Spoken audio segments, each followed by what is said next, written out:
You provide the spirit,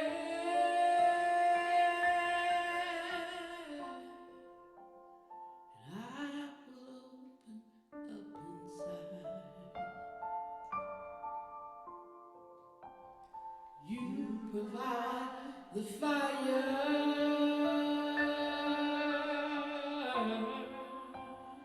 I will be the sacrifice.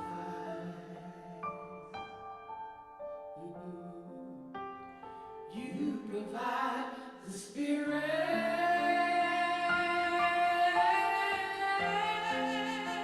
and I will open up inside. Fill me up, fill me up, fill me up, fill me up, fill me up, fill me up, fill me up, fill me up.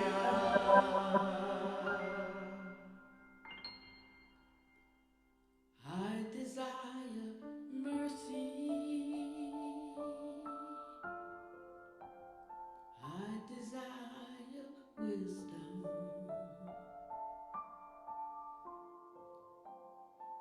I desire virtue. And I will open up inside.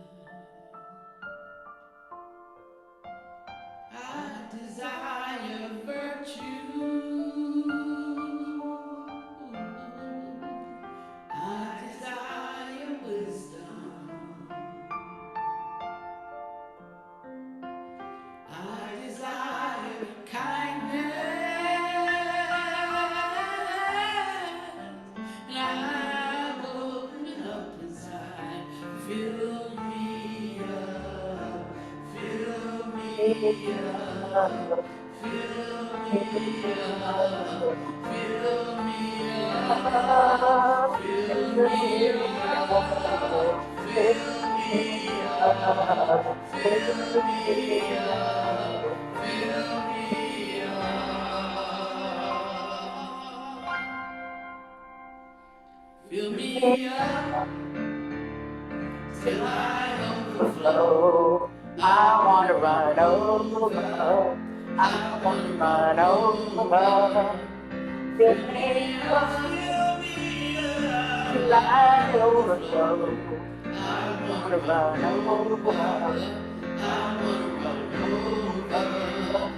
Fill me up till I overflow. I want to run over. I want to run over. Fill me up till I overflow. I want to run over. I want to run over. Fill me up till I overflow. Fill me up. Fill me up.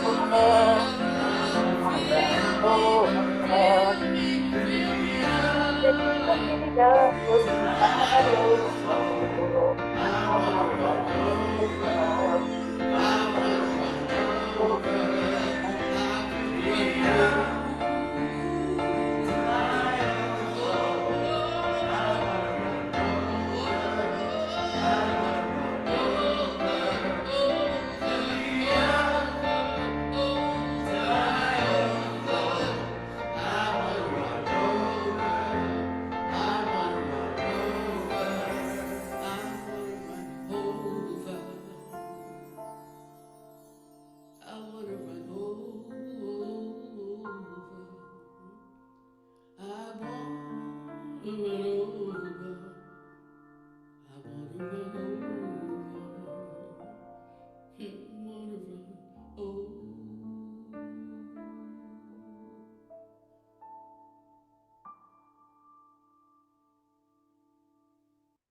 Good morning. I love this song for many reasons, but as I've been listening to it recently, I've recognized that one of the reasons I truly love it is because you have the chorus singing. in the background. And then you have Panwati. And I have this sensation that as the chorus is singing, they're being risen.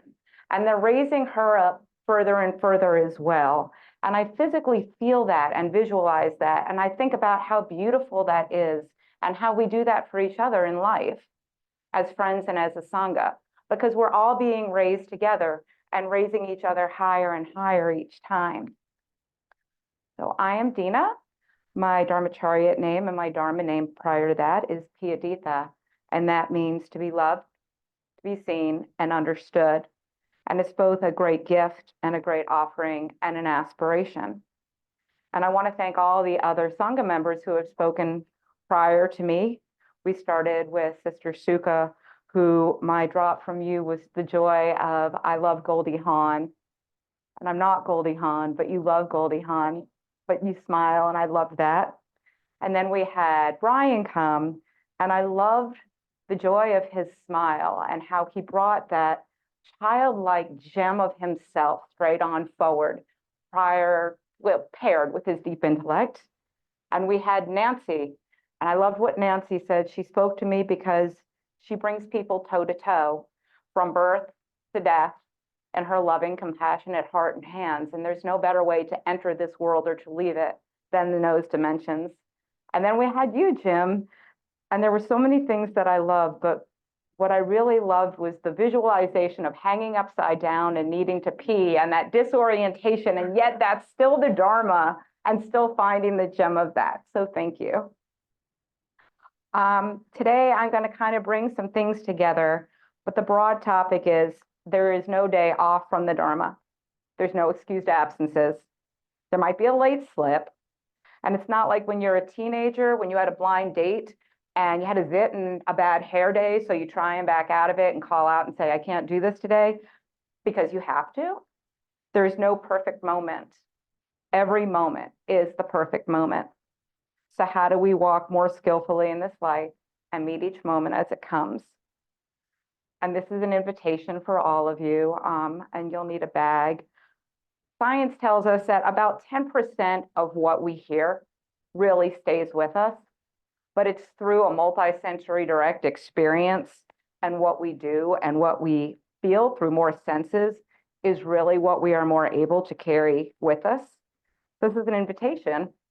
This is going to be a multi-sensory, hands-on approach, and I'm asking you all to join me. I'm not just going to stand here and speak. This is going to be a back and forth. I'm a special ed teacher, for those of you who may not know online, and this is how I present to the world. So if somebody could do me a favor, in the purple bag in the back, if somebody could please walk those around, and everybody needs one of those objects, please just take one. And I'm asking you to hold on to it. Thank you. Oh. Okay, I didn't say that, but that's pretty funny. Ties right into where I'm going.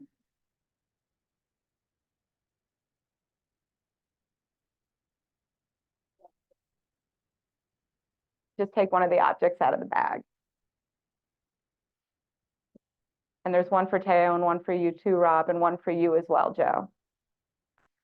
So I was running one morning and listening to a Dharma talk, and the name dropped out of nowhere. And they didn't speak much to it. It was just a name drop. And I thought, that's an interesting topic. With Sisyphus. Does anybody remember who Sisyphus is? Reba, who? Sisyphus. And if you don't remember, the object in your hand is your hint. Sisyphus. Sisyphus was cursed by having to push a rock up a mountain and back down and up a mountain for all eternity. Correct. So according to Greek mythology, Sisyphus angered the gods by tricking death not once but twice. So he's defying the law of impermanence. He's also portrayed as being prideful, of being cruel, and being greedy. So I brought this to the 5 remembrances. I am of the nature to die, which he's clearly denied. He's denied his own death. He's denied impermanence. He comes with the hindrances of greed, of hatred, of deceit, of delusion, and of hubris, which is the perfect storm setup for the penance and punishment to perpetually roll that rock up the hill, up the mountain, up my driveway, only to have it roll back down on it again for all eternity. Like Charlie Brown, I got a rock. But his own cause and conditions and his ignorance set him up for this essential hell realm. Hubris, pride, attachment to self, ego, greed, hate, delusion, unskillfulness, and unskillful conduct. And so here he is. But as I thought about this on a lot of hiking and a lot of just sitting, I thought, this has somewhere to go. First of all, what is the rock? What is the rock? And their hindrances. The rock are your hindrances and what holds you down. Attachments to yourself, views, grasping, clinging, greed, hatred, delusion, anger, overstriving, craving, aversion, suffering, expectations, defilements. It's the fight against reality. It's our binding to samsara. It's what creates our suffering. And it's the rock that you have to work with. Then I thought, what's his relationship to this rock? Because first you have the rock, but equally as important is, what's your relationship to that rock itself? And they're separate, but they're equally as important. What's his relationship to the rock? What's his relationship to the task? It's attachment to suffering.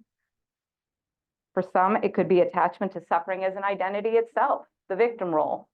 Look at me, look at my pain, look at my suffering, look at my hurts, look at this endlessness. The false sense of self, the false sense of control, the false sense of an identity that doesn't truly exist. The representation of a hell realm of our own making and perpetuating it by our own thoughts, speech, actions, refusal to change. It's the insanity of doing the same thing over and over and over again, and somehow expecting it to be a different outcome. Panadeepa would say, how's that working for you? So I'm going to ask you, how many of you have tried that? The same thing over and over, and suddenly the boulder is rolling right back down on you to come down again. Has anyone ever experienced that? I have experienced that.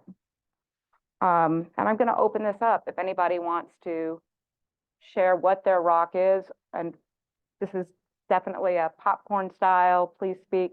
Does anyone want to share what some of their rock is or some of their relationships? And there's going to be more time to talk later if people want to wait.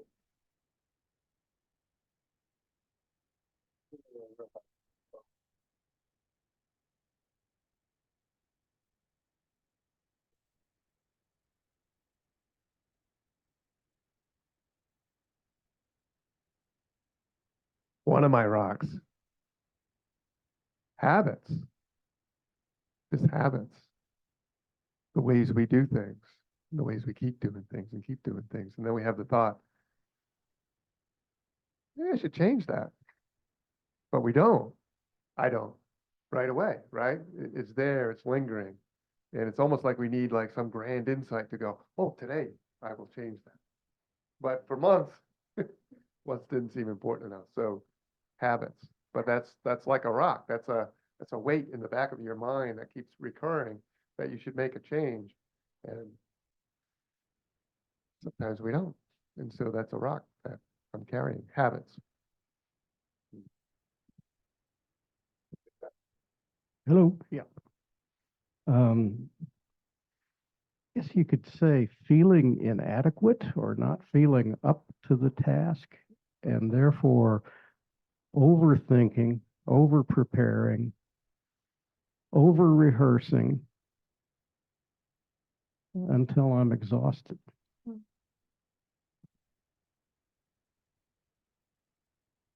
I can think of several rocks. I think the biggest one is because as a child, I was abandoned.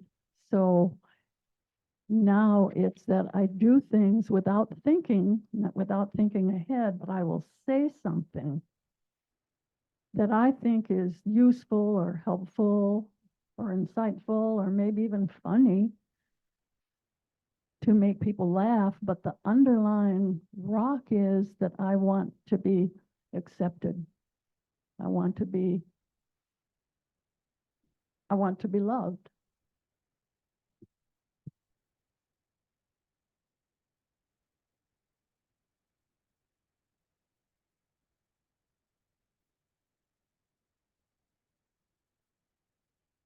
It's not on. No, it's on. But it's muted. Okay. Better? Um,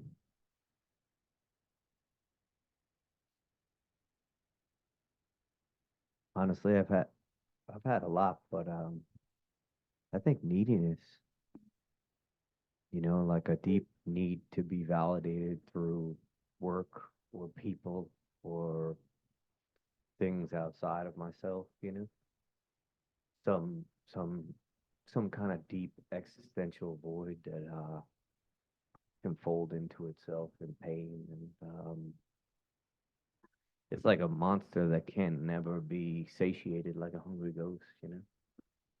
But I've learned to kind of give it a seat at the table, which is better than pushing it away, right?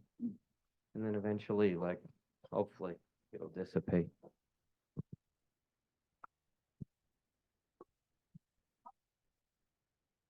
No.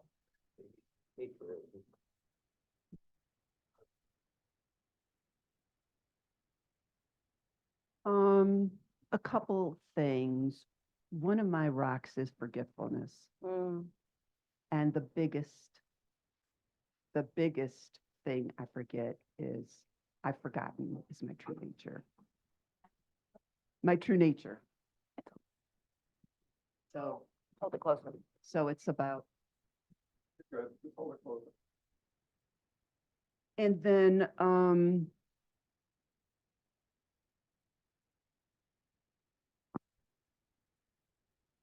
just thinking about that whole sense of forgetfulness, being forgetful, forgetting.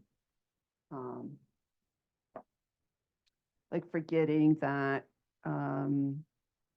my state of mind is so much better after I do my water bowl offerings and my prayers and my mantras and my sitting with that part of myself. And I get caught up in things like HOA stuff, like all the things I need to know, all the things I need to do. And then getting into a particular state of mind that doesn't feel good, and then saying, oh my goodness, you forgot you could have done this, and that would have resulted in a different way of being, or that. And as I share that, the other underlying thing is the critical mind, so it's like you forgot, and being critical of the fact that you forgot.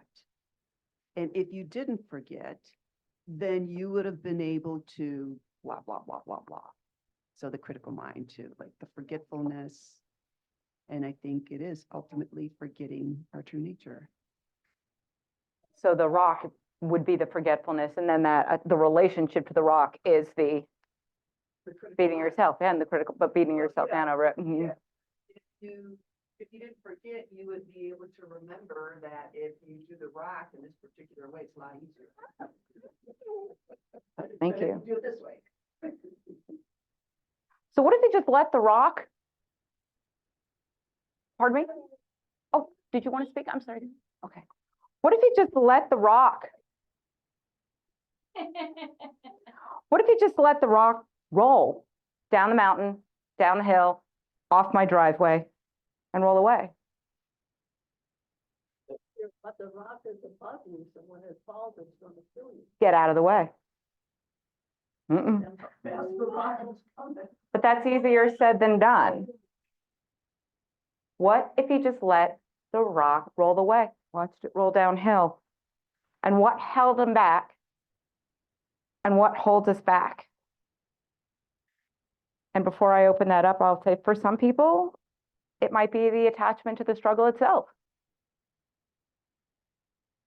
For me, it's the hindrances of fear and doubt. It's overachieving, the fear of loss, the sense of self, fear of consequences, fear of loss of my goodness, fear of loss of sense of control that I think I have, fear of failure, fear of letting myself and others down, vulnerability. I can't let the rock roll away because then what?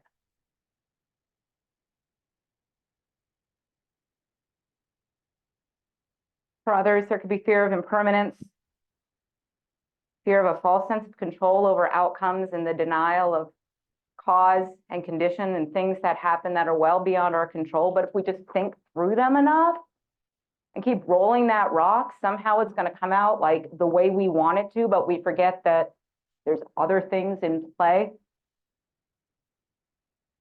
And for me, there's that false sense of security and simply just refusing to let go.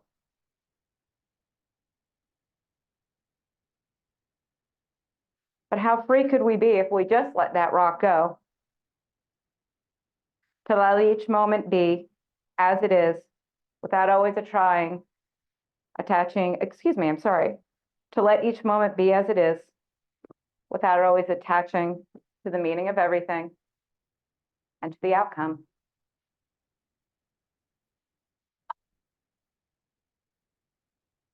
Without trying to control everything that I really can't control anyway. Without trying to fix anything. Often when I'm doing yoga at home, the instructor will say something to the effect of, don't fix anything. Let your hair be, let your clothes be. And anyone who knows me knows, well, now you've brought that to the forefront. So the only thing I can think about is fix your hair, fix your clothes. And for me, the hardest part of yoga is savasana, to just let go. To be in that stillness and in that place that we fully surrender to nothing but that moment. Letting things be as they are, working with our conditions as they come, and being okay with it, even when it sucks. True equanimity, with no self to protect.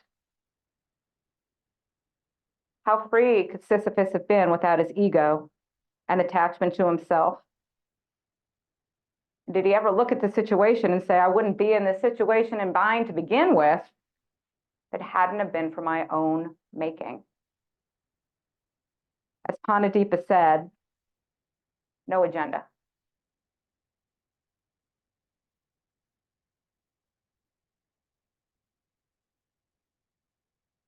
The only thing you can truly control is your thought, your intention, your speech, and your actions. And the only thing you take with you when you go is your karma. So are you acting wisely? If anyone wants to say anything before I move on, I an open popcorn discussion. You controlling your thoughts. So. But on the other end, it's also a beautiful reminder. And if you could pass out an object to her as well. It's also a beautiful reminder and the story of the human condition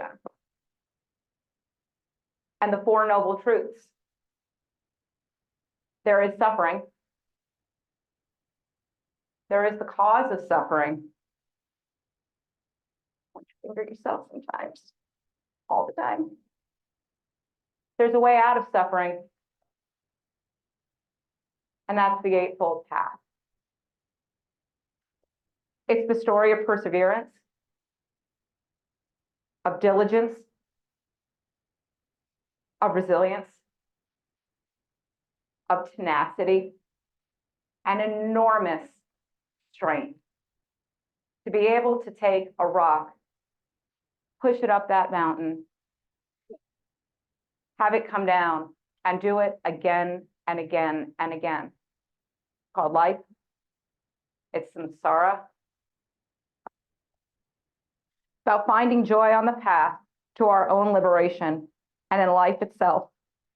When we're tired, when the odds are stacked up against us, when we're afraid, when we're dirty and we want to shower and we have a broken nail.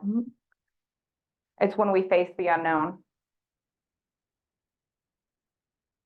Sisyphus reminds us that it's about embracing circumstances and the freedom in choosing how we respond, even in the face of adversity. It's about embracing circumstances and the freedom in choosing how we respond, even in the face of adversity, which can be really scary and can be really empowering. How much of what we worry about, and I'm just going to put me here, how much of what I worry about really ever comes to fruition anyway? And did worrying about it change the outcome? How much of what I worry about really ever comes to fruition? And what a waste of time and energy and effort on my part. And then if I reach out to someone else, I'm taking someone else's time and energy upon myself. And really, in some capacity, I look at that as saying that's taking what's not freely given, because I'm putting myself onto someone else. And that's something I know I have to watch the caution ball on, and I'm working with. It's about facing the 8 worldly winds with all of our power and strength. It's balancing our wisdom, our effort, our mindfulness, our concentration, and our faith, so we can be fully present to the moment and skillfully engaged. It's stopping the struggle. It's stopping the struggle against a false reality and just letting go and finding peace and finding joy in the process. You don't have to like everything. You don't have to like everybody, but love the fact that you're still here to experience that and love everybody. It's about right effort. It's about right effort, not efforting, but right effort and knowing the difference. So I ask, what is it that you need to fully let go of in order to free yourself, your suffering, and your relationship to it? What's holding you back from that liberation?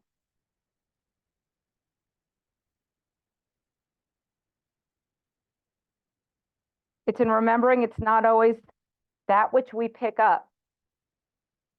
It's what we lay down that often is truly important and can be the difference between the continued struggle and true liberation. It's remembering it's not always that which we pick up. It's what we lay down that is truly important and can be the difference between continued struggle and true liberation. Goes against the grain. When we can see ourselves and all things as impermanent in nature, we can let go of the attachments that bind us, protecting a self and a false sense of reality that does not inherently exist. We've created it in our minds. It's embracing the circumstances and in the freedom and how we respond and finding the joy in the steps along the way. It's embracing the circumstances and the freedom and how we choose to respond and show up and finding the joy in the steps along the way.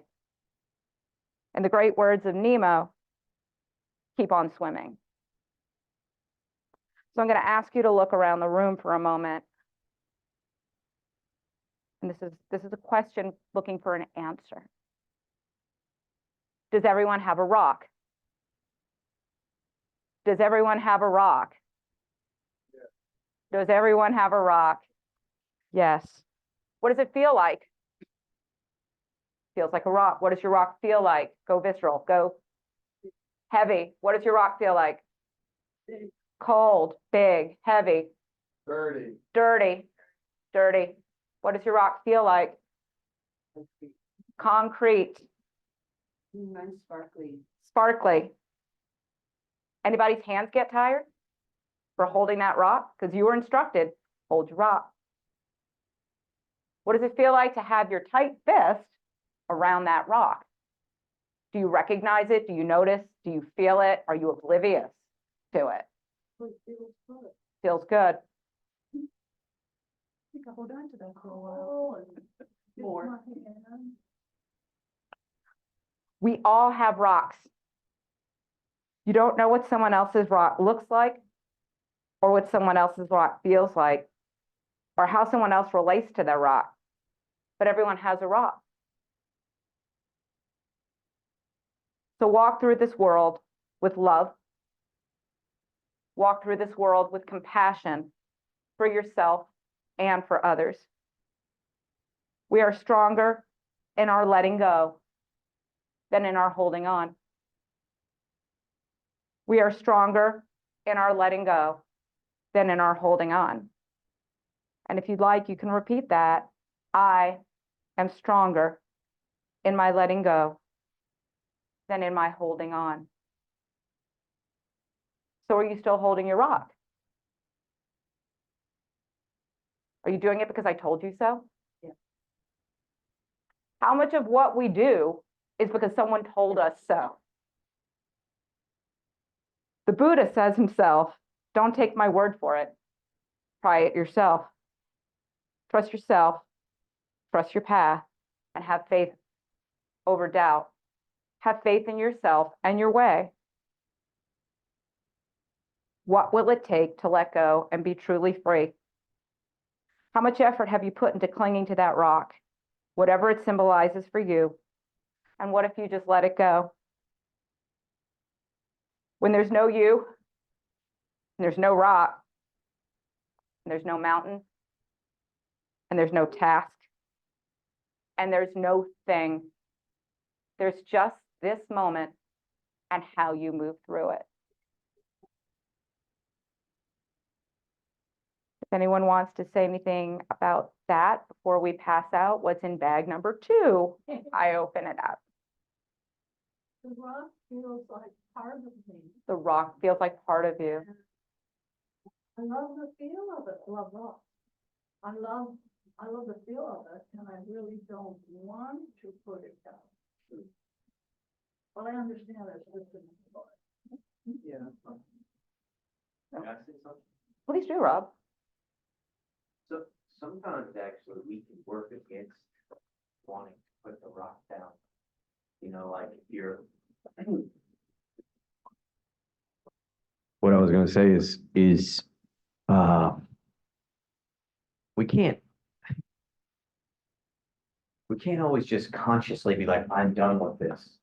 Sometimes it's like we have to till the soil enough so that the causes and conditions that we're actually binding that thing come apart. It's like gravity's gotta come down, the amount of glucose in our cells, like how tired we are, like all of these causes and conditions that come together that reinforce our understanding of self and its relationship to that thing that's binding us, like they have to come apart, and this requires a lot of patience. It's not always a linear thing. It's like Panavati's always talking about how that one thing over here leads over there, like, so I feel like sometimes it's, a lot of the path is just to keep going. And that's what I had said, it's the diligence, the tenacity, the strength too. And everyone's going, it's like life, that everybody's coming in, there's no right way to look at the allegory or not. Whether you love your rock, don't love your rock, fight against your rock, have sweet affection for your rock. In the myth, he actually names the rock Boldy. There was one synopsis of that. And there's no right or wrong answer. I just open this up for your contemplation. And I appreciate that. If somebody could pass out what's in bag number 2, it's a black Lococo's bag. And for anybody watching online, I will clean the Dharma hall and sweep it when we're done. So if everybody could please take a small handful, but leave some for the next person, and leave some for all beings that are not yet on the path. Oh.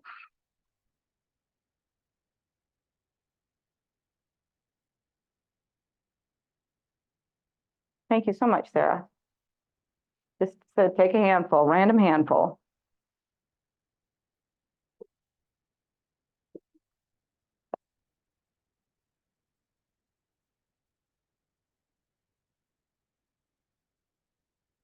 And hold on to them.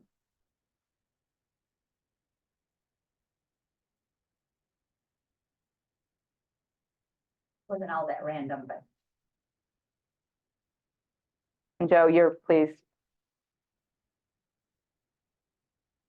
So I love the fact that Brian brought in this sutta, Nancy was going to bring in this sutta, and I'm bringing in this sutta as well. This is Sapa Sutta. Does anybody, again, there's your hint. This is Sapa Sutta. Would anybody like to summarize that one? Yeah, the Buddha said it's where the Buddha basically points to like the leaves on all the trees in the forest versus the leaves in his hand. He said, what I know is essentially the totality of leaves in the forest. What you actually have to, what I teach and what you have to embody is just the leaves in my hand. Exactly. It's the leaves in your hand. There's so much more that we don't yet know. And the beauty of the power of a mantra that I actually use, one when I get squirrely during meditation, which is not now, and one when I kind of question myself on the path, which is not yet. The power of the mantra, not yet. These are your leaves. And your karmic causes and conditions have brought you here to come to the place that you have these very leaves. And Rob nailed it. These are the leaves in your hand, and they're not as great as the leaves in the forest. But right now, this is what you have to work with. So be grateful. These are your gift. These are your priceless treasures, and they should be treated as such. It's a reminder to keep your heart open, keep your mind open,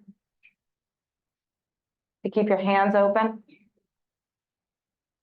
to use every leaf that you have to its greatest potential. To not worry about what Elsie's leaves are and then say, well, Jim's leaves are different and Dena doesn't have any leaves in her hand right now. What does that mean? And then to compare them to Sukha's leaves or anybody's. Comparison is the thief of joy, or it can be, depending on how you use it. Don't crush your leaves.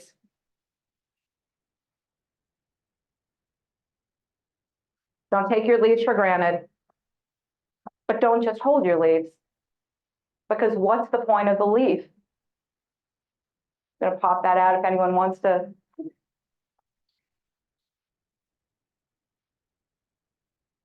In your hand alone, those leaves are worthless. Every teaching you have, every Dharma talk is worthless if you only hold it. In your hand alone, your leaves are worthless. It's only through how we use those leaves that they are of any benefit. It's only how you use those leaves that they are of any benefit. It's not what you know, it's what you do with what you know that matters. And it begins with right intention. What's your intention? Moves to right speech, which sometimes is right silence. Right thought, and right action. Sometimes it's to stop doing anything and simply pause. So I ask you, how are you showing up fully, open and skillfully to each moment? What is the lens in which you look through the world? Are you looking through the lens of judgment, of comparison?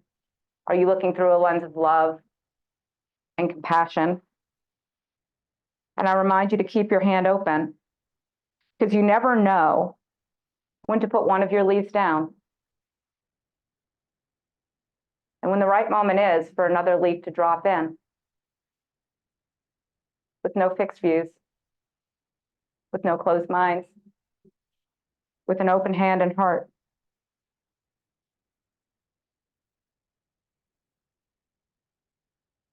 Now I'll ask if anybody wants to say anything about the leaves. Teo's running. Okay, if you'd like, you can put your leaves in your bag now, or you can hold them. And now I'm going to ask if somebody can pass out what's in bag number 3. And bag number 3 is a multicolored little bag.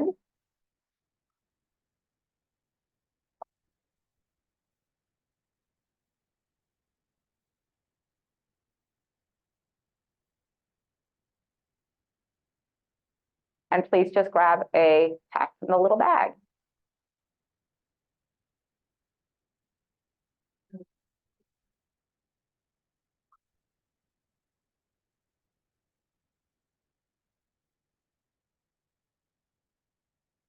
Good that it's legal now. Those are not Canada, Joe. Not legal here. Thanks, Joe. We're not in Michigan.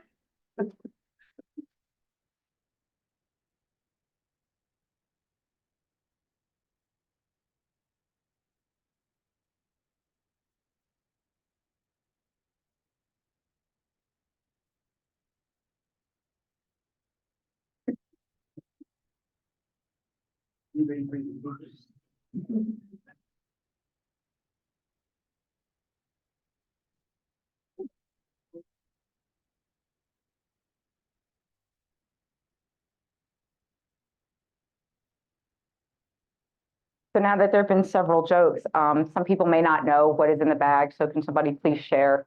So the stay-at-home, play-from-home audience, do you know what's in your bag? Seeds. Seeds. They are your seeds. Thank you, Jim. And in the Majjhima Nikaya 61, when talking to his son Rahula, we're instructed to reflect 3 times on your thoughts and your speech and your action. Does anyone remember when those 3 times are? 3 times a day. When are those?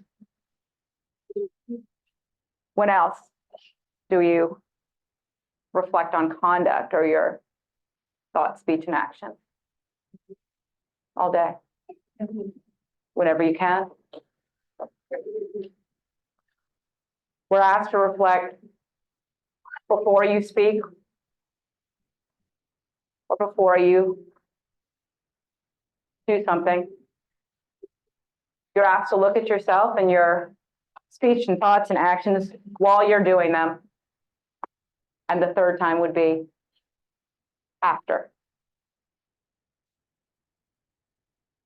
Panadeepa one time brought up during a Dharma talk and encouraged us to make it list and then check it Santa Claus style. And every time that you conducted yourself during the day, after you had your list of beneficial and non-beneficial actions, to watch yourself during the day and use that as a monitor for your conduct. Did what I say come on the beneficial side? Did I say come on the non-beneficial side? And to really watch yourself, check your list, check it twice. And he stated straight out, any advice you give to your son is good advice for somebody to take. In the Dhammapada, which is my absolute favorite book, it's my go-to text. When I go on hiking trips, it's packed in a Ziploc bag in my backpack and is my truest companion. Dave's my navigator. I have no sense of direction, and Dave's my partner on my trips. But this is my truest companion. And in the Dhammapada, we're reminded that mind is chief. Mind precedes all mental states. Mind is their chief. They are all mind wrought. If with an impure mind a person speaks or acts, suffering follows him like the wheel that follows the foot of the ox. Mind precedes all mental states. Mind is their chief. They are all mind wrought. If with a pure mind a person speaks or acts, happiness follows him like his never departing shadow.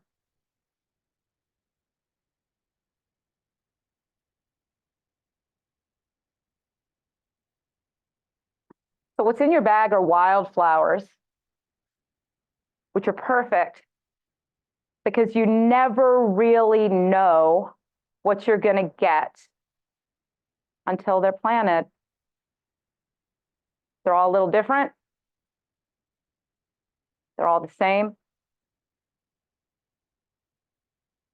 Some of these seeds will blossom, and you'll see the fruits and the flowers and the immediate benefit in this lifetime, in the immediacy, and in your actions.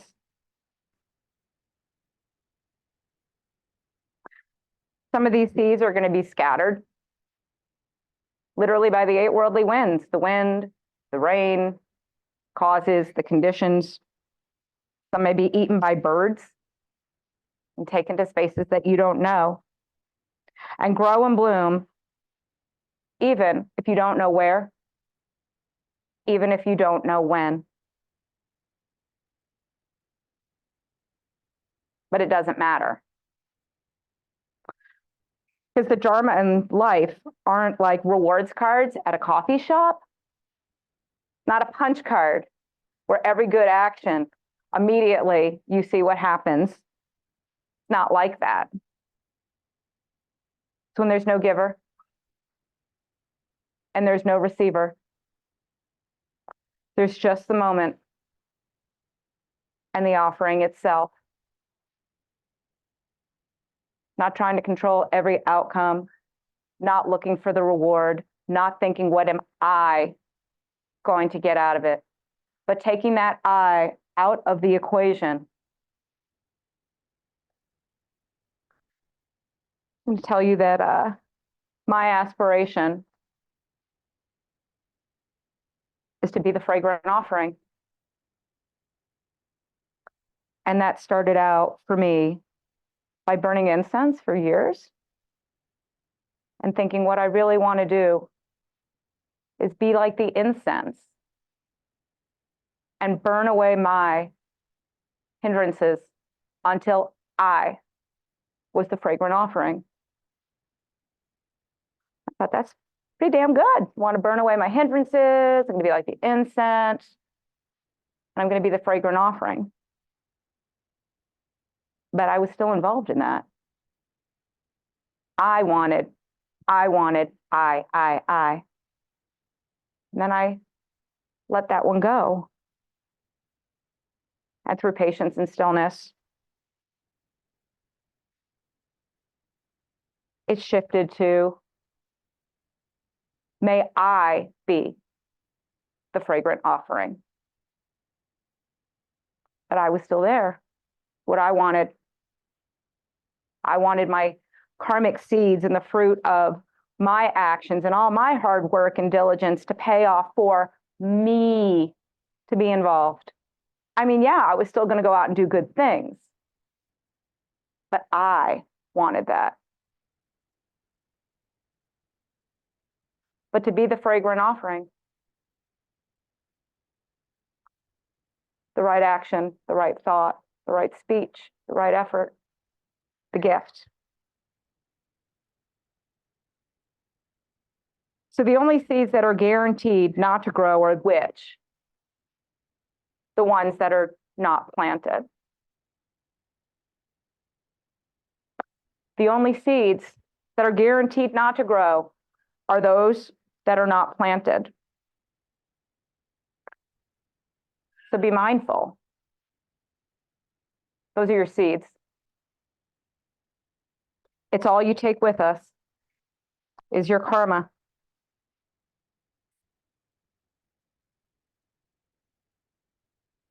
In the Dhammapada, chapter 17 on anger, the wise are controlled in bodily action, controlled in speech, and controlled in thought. They are truly well controlled.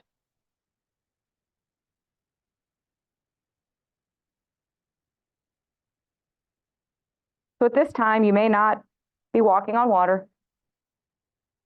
Jim, this is for you.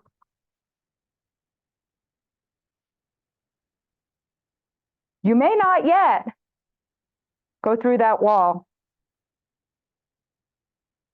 But how do you skillfully walk through the next moment?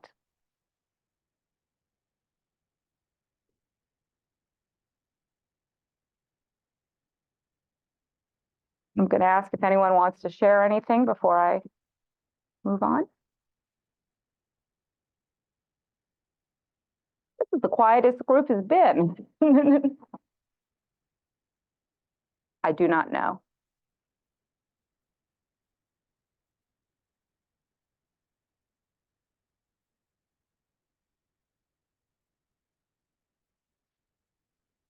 What resonated with me about the seeds was, I have to be careful what I take in, because that goes in, becomes a seed, germinates somehow as a mind state or a frame of mind or trend of mind.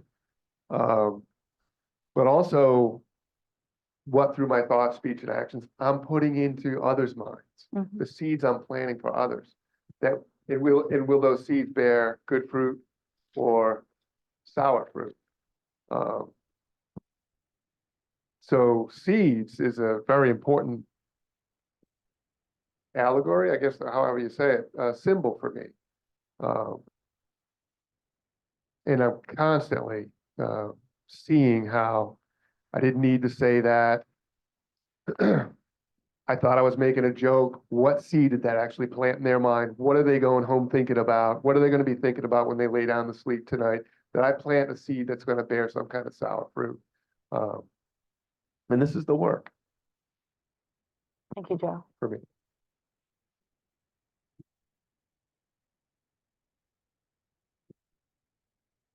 I've been thinking more about, the whole practice of virtuous, non-virtuous, virtuous, non-virtuous, paying close attention to that. And that I also noticed that if that comes from an origination of a control strategy, that kind of practice can increase the control strategist of myself, if I'm not framing it in a way that is in more of a creative orientation. So that's one of the things that I notice often that comes up is, and then any of the others, like any of the other rocks that we've shared about, is approaching our practice from a place of whatever that negative self-concept is. And so I think the most important thing is to keep remembering that it comes from my innate self-cherishing, my inability to see reality, and that the amount of effort required to be aware is huge. And if it doesn't always stem from that, then it just goes off into the wildflowers, right? Because a bag of wildflowers, you just like throw them out. There's a variety of things in there. And it's just, so that unless one is always remembering that it's innate self-cherishing, and that comes through the ages, and a good grasp of reality and where we are with our practice, that it's sometimes it feels like undoable,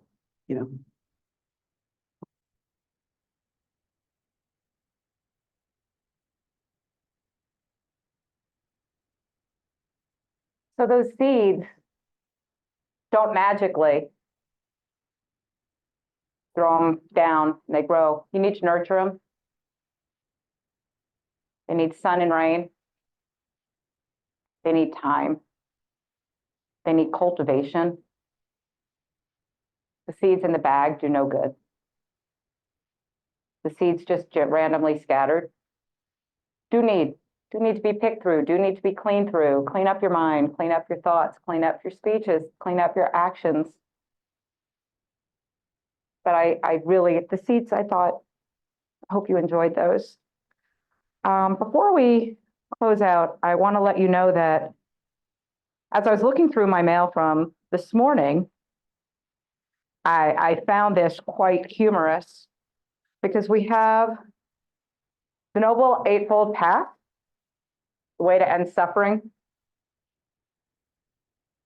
But apparently, you can also have menopause minus the suffering in just a little pill. And I just thought that, I saw that this morning and I thought, that's pretty funny. Find relief, whatever it is, minus the suffering. Eightfold Path or pill? I saw this in the New York Times, and I thought it was a beautiful reference to life, to our path. It says the joys, the tribulations, and the twists. And that's exactly what life is. And I thought this was just, I love that. That's going on my refrigerator in my classroom. The joys, the tribulations, and the twists. So I take you near full circle, but we can't go full circle. You can't step into the same river twice or the same path twice. And I do a lot of hiking, and I've had some friends ask me, don't you ever get bored? You like go to the same places, you do the same hike, but it's never the same experience twice. The path has changed, I've changed, trees changed, people around me have changed, the surrounding have changes. And even when we see something, or we hear it, or we have an experience, the same thing over and over, whether it be truly with our bodies, that we are going through the same motions, or if it's just in your memory where you're in the midst of doing something during your day, and a Dharma talk or something that you've read or a conversation with your friend or something just drops into your mind, you've changed. Nothing stays the same. There's a beautiful song by Carly Simon. I know nothing stays the same, but if you're willing to play the game, then it'll be coming around again. Everything that happens will have a different resonance and a different understanding with you. And that's the point of the path. We keep going, we keep developing, We use those leaves to plant those seeds. Look at our relationship to the rock and with each other. And sometimes the changes and shifts in our mind are so subtle, like a whisper, but it's there. Sometimes I feel like we and I grasp for these big loftinesses and forget all those little micro steps that need to come into place before there you are. Sometimes the changes and the shifts of our mind are so subtle. They're like a whisper, but they're still there. It's the power of the mantra, not yet. It's right intention. It's right effort. It's patience. It's diligence. It's joy. It's humility. And it's good friends on the path. And what I've really enjoyed about having everyone have their turn is seeing how all of us have fully brought ourselves and our understanding and shared so deeply and so profoundly, and how engaged everyone has been. Everyone has brought their A game and their truest vestige of this practice and this Dharma. So as we close, I invite you to let the Dharma be your voice. Let it move you and let it move through you. This is our dedication of merit. May we all be filled up to the point there's no one left to fill up, and we are merely the overflow.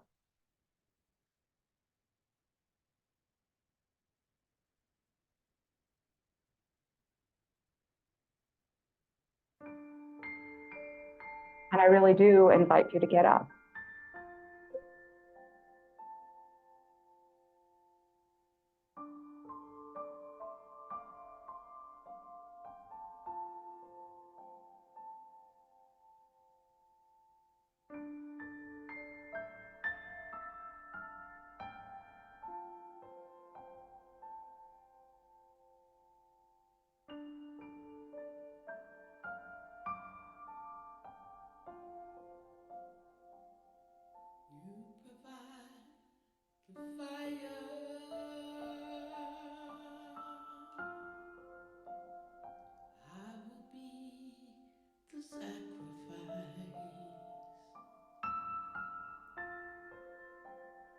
You provide the spirit,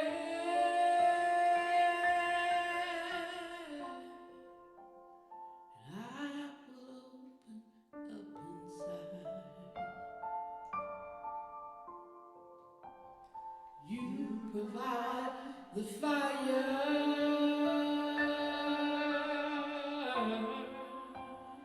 I will be the sacrifice.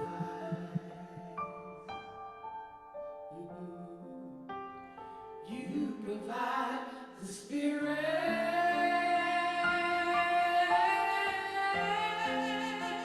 and I will open up inside. Fill me up, fill me up, fill me up, fill me up, fill me up, fill me up, fill me up, fill me up.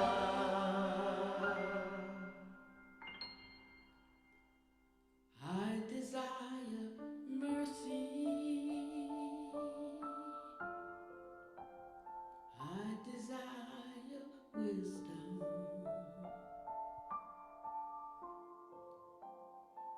I desire virtue. And I will open up inside. I desire virtue.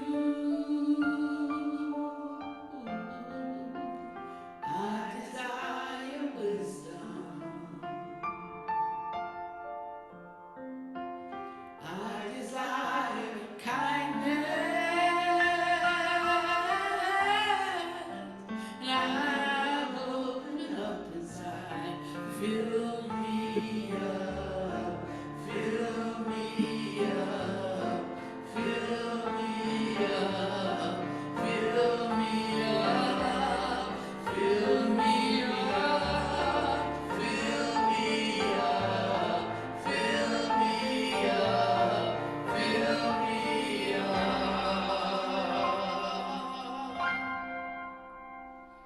Fill me up till I overflow. I wanna run over.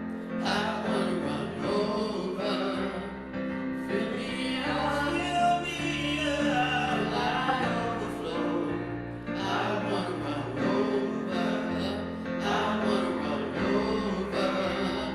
Fill me up till I overflow. I wanna run over. I wanna run over. Fill me up till I overflow. I wanna run over. I wanna run over. Fill me up. Fill me up. Fill me up. Fill me up. Till I overflow. I wanna run over. I wanna run over. I wanna run over. Till I overflow.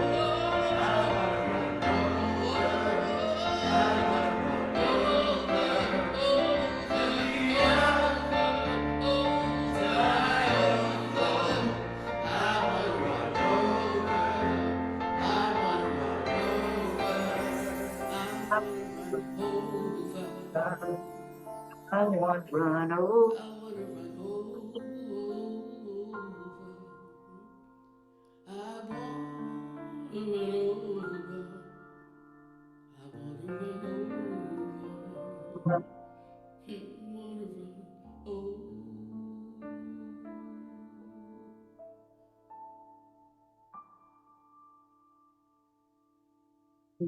Thank you. That was wonderful.